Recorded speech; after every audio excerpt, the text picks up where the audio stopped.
চাদা দিওঁ হয় বিলগনি পাত পানীত গেলাই অলপ স্প্ৰে কৰোঁ পোকৰ কাৰণে।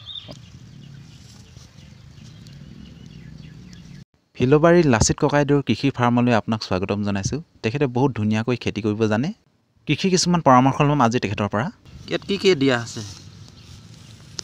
ইয়াত আছে তোমাৰ গোবৰ আছে, গোবৰ, SSP আছে, SSP আৰু DAP আছে, DAP, ইউৰিয়া আছে, ইউৰিয়া আৰু MOP অলপ আছে, MOP চব অলপ অলপ অলপ মিক্স কৰি পিনে দিয়া হৈছে। তাৰপিছত এইখিনি মাটিখিনি ধুনীয়াকৈ চপাই দিয়া হৈছে। কেতিয়ামানৰ পৰা লাগিব ল'ব এইটো?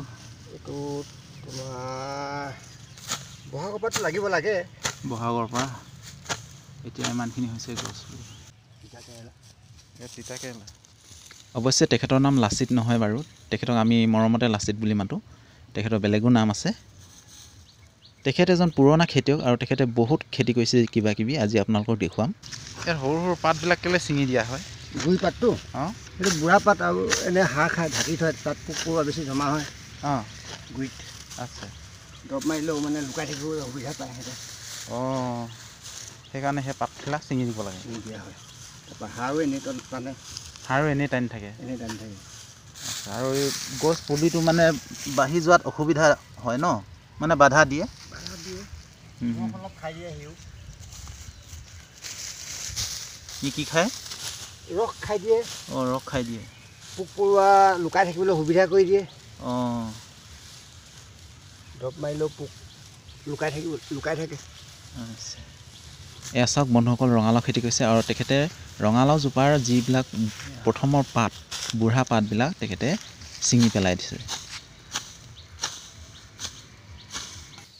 বন্ধুসকল এয়া চাওক, এইবিলাক পাত ছিঙি পেলোৱা হৈছে।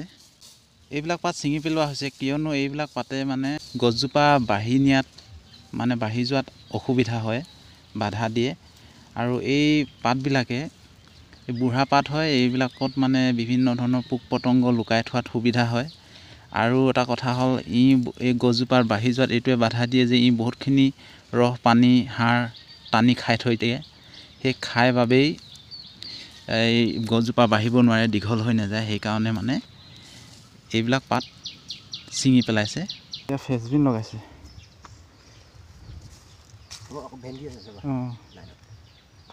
বৰ্তমান ফ্ৰেঞ্চবিন লগোৱা ছিজন হয়, আপোনালোকে ফ্ৰেঞ্চবিন লগাব পাৰে বন্ধুসকল। এয়া চাওক, ককাইদেৱে ধুনীয়াকৈ ফ্ৰেঞ্চবিন খেতি কৰিছে। এয়া হৈ গৈছে, সুন্দৰ হৈছে ফ্ৰেঞ্চবিন। ককাইদেউ আপোনাৰ নাম কি ক'লে? মোৰ নাম পবিত্ৰ চুতীয়া। পবিত্ৰ চুতীয়া। আৰু আপুনি ক'ত খেতি কৰিছে এইটো? এইটো মই ঘৰৰ বাৰীতে কৰিছোঁ। ফিলবাৰীত? ফিলবাৰীত। এইখিনি ফ্ৰেঞ্চবিন কেতিয়া লগাইছিলে? ফ্ৰেঞ্চবিন লগোৱা হ'ল এমাহমান। আচ্ছা, এমাহমান। ইয়াতে যদিহে মানে পোক পতংগ লাগে তেতিয়াহ'লে দৰৱ ইউজ কৰেনে? কোনটো কৰে? দৰৱ কৰোঁ কৰাটো। ঘৰুৱা দৰৱ বনাওঁ কিছুমান। কেনেকৈ? চাদা দিওঁ। হয়। বিলগনি পাত পানীত গেলাই অলপ স্প্ৰে কৰোঁ পোকৰ কাৰণে। আচ্ছা, সেইটো মানে নিজেই বনোৱা হয় দৰৱটো? আৰু এইটো আপোনাৰ কিনিব লগা প্ৰয়োজন নাই সেইটো? সেইটো কিনিব নালাগে, চাদাটো কিনিব লাগিব।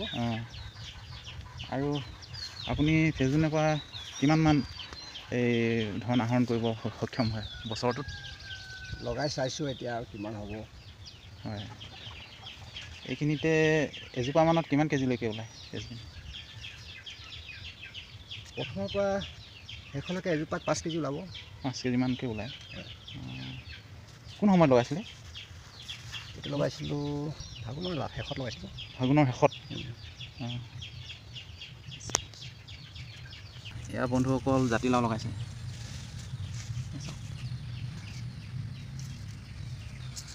চাংখন চাওক, জাতিলাও বহুত জাতিলাও দিছে, ইয়াতো দিছে। এইবিলাক বহুত জাতিলাও দিছে। জাতিলাও কেনেকৈ লগাব লাগে আপুনি অকণমান ক'ব নেকি? আৰু ইয়াত যে পাতবিলাক আপুনি ছিঙি দিছে তলত, পাতটো ছিঙি দিয়াৰ কাৰণটো হৈছে পোক পৰুৱা পাতটো গুৰিত বেছি জমা হৈ থাকিলে পোক পৰুৱা জমা হ'ব। প্লাছ গছজোপা নতুনকৈ উঠি অহাৰ সময়ত পাতৰ পৰা ৰসটো টানি দিয়ে বুঢ়া পাতবিলাকে বা গুৰি পাতবিলাকে, সেইটো কাৰণে কাটি দিয়া হৈছে। সেইকাৰণে কাটি দিছে।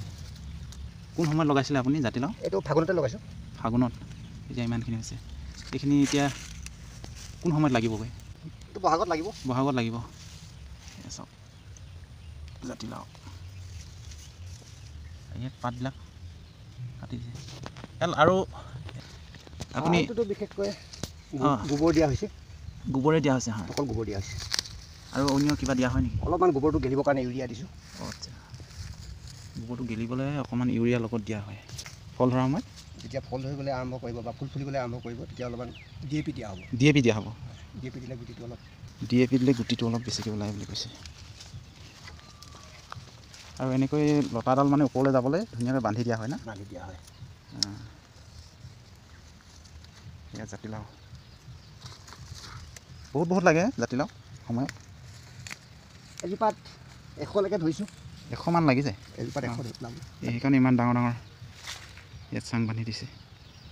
প্ৰকাণ্ড এৰিয়া এটা ককাইদেৱে বিভিন্ন ধৰণৰ খেতি কৰিছে। এয়া চাওক লাও পুলি ইমান ধুনীয়াকৈ হৈছে।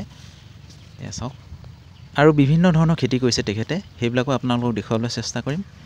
আৰু এয়া এই বছৰ নতুনকৈ লগাইছে এইবিলাক পুলি। পানী দিয়াহি হয়নে নিদিলেও হয় এতিয়ালৈকে? বৰষুণ দিলে মানে পানী দিব দৰকাৰ নাই, নহ'লে জাতিলাও ৰঙালাও এইবিলাকতো পানী বেছি প্ৰয়োজন হয়। পানী দি থাকে আপুনি? পানী দি থকা হয়। যেতিয়া চাঙত বগাব লতাখিনি তেতিয়া আপুনি কিবা দৰৱ ইউজ কৰা হয় নেকি? ইউজটো কৰিব লাগিব পোকৰ কাৰণে। পোকৰ কাৰণে কি দৰৱ ইউজ কৰে? হয়, মই চাদা আৰু বিলুঙনি পানীত তিয়াই থৈ তাৰ পানীটো মানে স্প্ৰেড ভৰাই পোকৰ কাৰণে স্প্ৰে কৰোঁ। সেইখিনিয়ে কৰা হয়, অন্য এনেকৈ দিয়া নহয় মানে কিনি মেলি না? লগাটো দেখাই দিয়া, এতিয়া এজোপা হ'লে দেখাই দিয়া লগাটো। তিয়ঁহ লাগিছে। এয়া চাওক জেং দিছে ইয়াত। তিয়ঁহৰ জেং দিছে, চটপটিৰ জেং দিছে।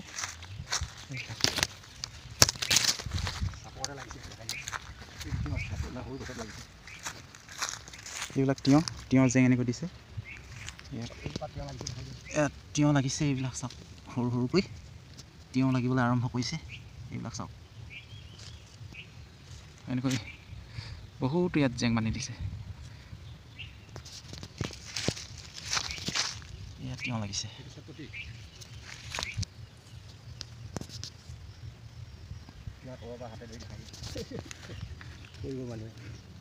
ইয়াত তিয়ঁহ ইমান চাপৰ্ট লাগিছে। ইয়াত ফুল ফুলিছে।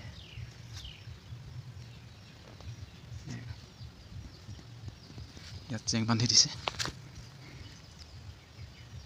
প্ৰয়োগ কৰিব লাগে বন্ধুসকল। এয়া হৈছে ছাগলী মল আৰু এয়া এবিধ বহুত ভাল সাৰ হয়।